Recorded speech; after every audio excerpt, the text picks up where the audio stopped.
Good morning সকলোকে। মই এতিয়া আহিছোঁ বৰ্তমান গুৱাহাটী পাণ্ডু বজাৰ। ইয়াতে মাছ ল'বলৈ চানডে বুলি চাওক আপোনালোকে কিমান ধৰণৰ বিভিন্ন ধৰণৰ মাছ ইয়াত পোৱা যায়। চাওক ইলিচ, বাহু, মিছা মাছ, বহুত ধৰণৰ মাছ আছে। কোনটো লওঁ কোনটো নলওঁ এনেকুৱা লাগিছে।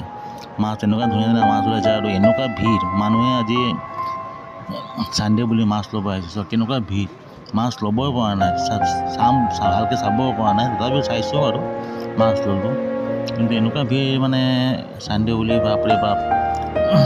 কিন্তু মাছৰ বহুত ভেৰাইটিজ মাছ, সৰুৰ পৰা ডাঙৰ মাছ পূৰা যি লাগে সেইটো মাছ পাব আপোনালোকে। দেখিছে ভিডিঅ'ত কেনেকৈ মাছ দেখাই আছোঁ। আপোনালোকে ভিডিঅ'টো চাওক। Good bye.